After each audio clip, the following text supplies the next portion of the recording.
திமுக வந்து கட்டமைப்போட இருக்குங்கிறது எல்லாருக்குமே தெரியும். இருந்தாலும் அவங்களுடைய திருப்திக்கு ஏதோ எதிர்க்கட்சிகள் பேசுறாங்க. எதுவுமே எழுத்துப்பூர்வமா செஞ்சுட்டு இருக்குமே, ஆக்கப்பூர்வமா காமிச்சிட்டு தானே இருக்கிறோம். அவங்களுடைய கால் புரட்சி காரணமா எதை வேணாலும் சொல்லலாம். முதல்வருடைய ஆட்சியில வந்து படிக்கிற பசங்களுக்கா இருக்கட்டும், பொம்பளை பிள்ளைகளா இருக்கட்டும், பசங்களுக்கு வந்து செல்வமகன் திட்டத்துல குடுத்து, ஏழை பசங்கள எல்லாருமே காலேஜ் போகாதவங்க எல்லாம் காலேஜ் போக வச்சு படிக்க வச்சிருக்காங்க. பொம்பளை பிள்ளைங்களுமே வசதி இல்லாத பொம்பளை பிள்ளைகளுக்கு வந்து செல்வமகள் திட்டத்துல மாசம் மாசம் பணத்த குடுத்து, அவங்களும் காலேஜுக்கு போணும், அவங்களும் படிக்கணும். அப்படிங்கிற மாதிரி பண்ணி கொடுத்துருக்காங்க. அது போக கோச்சிங் சென்டர் போய் ஐஏஎஸ் படிக்கிறவங்க, ஐபிஎஸ், ஜேஇ டெஸ்ட் எழுதுறவங்க எல்லாருக்குமே வந்து கோச்சிங் தனியாக கொடுக்குறாங்க. ஒரு வீட்டில் வந்து பார்த்தீங்கன்னா, ஒரு விதவை இருந்தாங்கன்னா அவங்களுக்கு ஒரு பென்ஷன் வருது. ஒரு ஊனமுற்றவங்க இருந்தாங்கன்னா அவங்களுக்கு ஒரு பென்ஷன் வருது. ஒரு குழந்தை பொம்பளை பிள்ளை படிச்சுன்னா அதுக்கு ஒரு பணம் வருது, செல்வ மகள் திட்டம். ஒரு பையன் படிச்சானா அவனுக்கு ஒரு செல்வ மகன் திட்டத்தில், தமிழ் புதுமை திட்டத்தில் வந்துட்டு இருக்குது.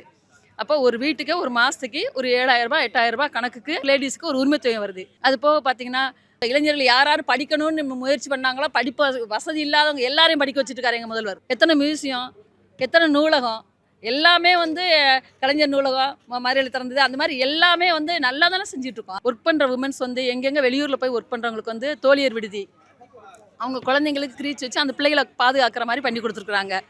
அது போக பார்த்தீங்கன்னா, மருத்துவத்தில் வந்து பார்த்தீங்கன்னா, இல்லம் தேடி மருத்துவம். எங்கள் ஐயா வந்து எங்களுக்கு எதுனாலுமே ஓடோடி வந்து செஞ்சிடறாங்க. 24 மணி நேரம் இந்த ஆக்சிடென்ட்டுக்கெலாம் உடனே இது பண்ணுற மாதிரி அந்த ஒரு திட்டம் கொண்டு வந்து அந்த இது செயல்பட்டுக்கிட்டு இருக்காங்க. எங்களுக்கு எல்லாருக்குமே நம்பிக்கை இருக்குது. நாங்கள் எல்லாருமே வந்து எங்கள் ஆட்சிக்காக நாங்கள் எல்லாம் கடுமையாக உழைப்போம், லேடிஸ் எல்லாருமே. எதுவுமே நடக்கலைன்னு அவங்க வேணால் சொல்லிட்டு இருக்கலாம். ஏன் நடக்கிறத கண்கூட நாங்கள் காமிச்சிட்டு இருக்கோம்ல. 200 வெல்வோம்ங்கிறத விட 234 நாங்கள் வெல்வோம். அதில் நாங்கள் உறுதியாக இருக்கிறோம். எங்கள் ஐயா தான் வருவார், எங்கள் ஸ்டாலின் ஐயா தான் வருவாங்க. அதில் எந்த சந்தேகமும் கிடையாது.